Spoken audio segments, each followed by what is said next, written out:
In the year 1000, the largest city in North America wasn't New York. It wasn't Mexico City. It was here, in what is now East St. Louis, Illinois. A sprawling metropolis of over 20,000 people, enormous pyramids made of earth, a wooden solar calendar more precise than anything Europeans had built. A society so advanced, so organized, so powerful, that when European explorers finally arrived centuries later, they refused to believe that native peoples could have built it. And then it was gone. All of it. The entire population vanished. The city was swallowed by grass and time, and for hundreds of years, no one even knew it had existed. This is the story of Cahokia, the greatest city you've never heard of, and its collapse remains one of the most baffling mysteries in archaeology. To understand how shocking Cahokia is, you need context. In 1100 AD, London had a population of roughly 15,000 people. Paris had around 20,000. These were considered among the great cities of the medieval world.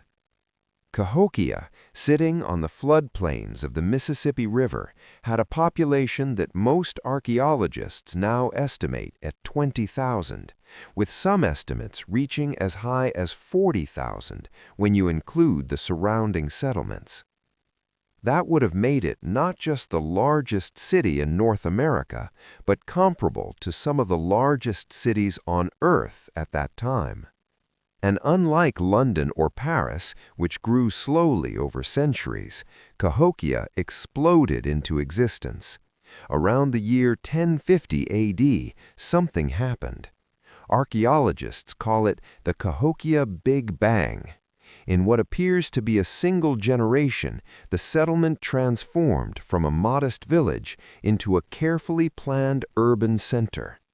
Streets were laid out on a precise north-south grid. Neighborhoods were organized around central plazas. A massive wooden palisade wall, over 3 kilometers long, with guard towers every 20 meters, surrounded the city core. This wasn't some scattered collection of huts. This was deliberate urban planning on a scale that wouldn't be seen again in North America for 700 years. The people of Cahokia traded with communities across the entire continent. Archaeologists have found copper from the Great Lakes, shells from the Gulf of Mexico, mica from the Appalachian Mountains, and obsidian from the Rocky Mountains, all within Cahokia's borders. This was the center of a trade network stretching thousands of kilometers. And at the heart of it all stood something that still exists today, something most Americans have never heard of, despite being a UNESCO World Heritage Site just minutes from a major interstate highway. Monk's Mound is the largest earthen structure in the Western Hemisphere. It covers over 5.5 hectares, a footprint larger than the Great Pyramid of Giza. It rises 30 meters into the air, built entirely by hand, basket load by basket load, over the course of decades. Let that sink in. A people with no metal tools, no wheeled vehicles, no horses or oxen, built a structure with a larger base than Egypt's greatest pyramid, and they did it by carrying dirt in woven baskets on their backs. At its peak, a massive wooden building sat on top of Monk's Mound, likely the residence of Cahokia's paramount chief. From that height, he could see the entire city spread out below, the Grand Plaza, the residential districts, the smaller mounds that numbered over 120, each one built for a specific ceremonial or political purpose. Cahokia wasn't just big, it was engineered. The Grand Plaza alone, a flat, open space used for gatherings and ceremonies, was artificially leveled. The builders actually stripped away the natural hills and filled in the low spots to create a perfectly flat surface the size of 35 football fields. This level of organized labor implies something crucial: centralized authority. Someone was in charge. Someone had the power to direct thousands of workers toward a shared vision. And that raises a question that still haunts archaeologists. What kind of society was this? Just west of Monk's Mound, archaeologists discovered a series of large pits arranged in precise circles. When they mapped the positions, they realized what they were looking at: a massive wooden solar calendar. Giant red cedar posts, some standing over 12 meters tall, were arranged in circles of up to 48 posts. By standing at a central observation point, a priest or astronomer could track the solstices, the equinoxes, and other critical dates by watching where the sun rose relative to specific posts. Researchers named it Woodhenge, after England's Stonehenge. But in some ways, it was more sophisticated. The Cahokians rebuilt this calendar at least 5 times, each time refining the positions of the posts for greater accuracy. They were correcting their observations over generations. This tells us something important. Cahokia wasn't just a city of farmers and traders. It was a city that studied the sky, a city that kept records across generations, a city that valued precision and knowledge. Which makes what they found beneath the mounds even more disturbing. In 1967, archaeologists excavating a ridge-top mound near Cahokia, a site now called Mound 72, made a discovery that changed everything we thought we knew about this civilization. They found the burial of a man in his 40s, laid on a blanket of over 20,000 marine shell beads arranged in the shape of a bird. Surrounding him were offerings of stunning richness, hundreds of expertly crafted arrowheads, sheets of copper, and chunky stone discs used in a ritual game. But that wasn't what shocked the archaeologists. Buried around this single individual were the remains of over 270 other people. Many appeared to have been sacrificed. One mass grave contained 53 young women laid in neat rows. Another group of 39 men and women showed signs of being executed, some possibly buried alive.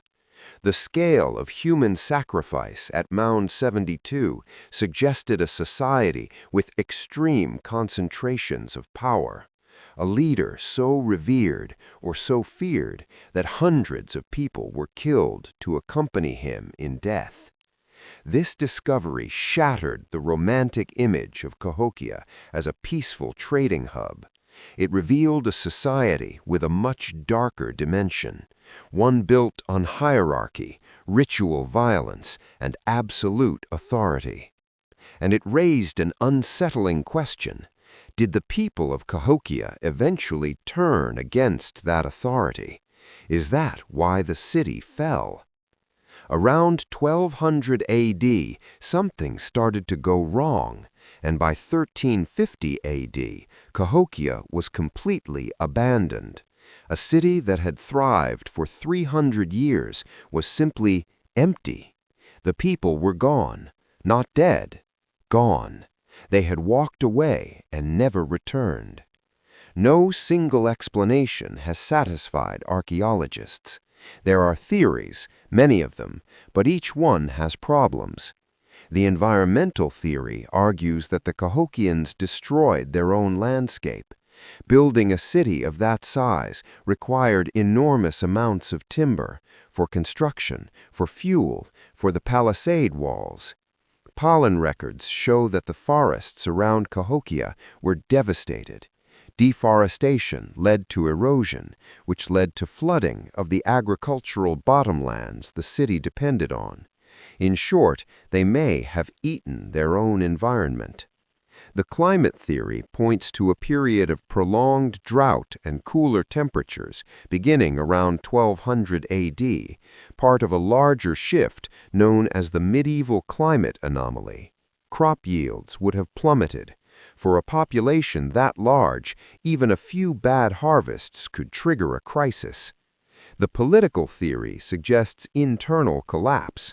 The human sacrifices at Mound 72 date to Cahokia's early peak. By the later period, there's evidence that the palisade wall was rebuilt multiple times, suggesting not defense against outsiders, but internal conflict. Some researchers believe the population eventually rejected the ruling elite and the ritual violence that sustained their power. But here's the part that's truly strange. There's no evidence of a dramatic ending, no layer of ash from burning, no mass graves from a final battle or plague, no signs of sudden catastrophe. The people of Cahokia appear to have simply decided to leave. Gradually at first, then all at once. They dispersed across the Mississippi River Valley, merging with other communities, carrying fragments of Cahokian culture with them. By the time European explorers arrived in the 1600s, the mounds were overgrown with trees.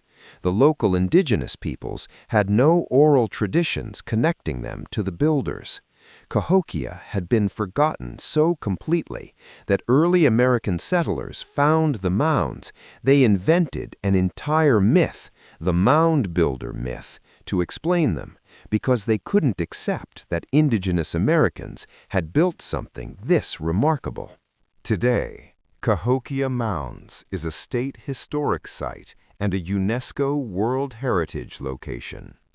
It sits across the river from St. Louis, Missouri, literally in the shadow of the Gateway Arch.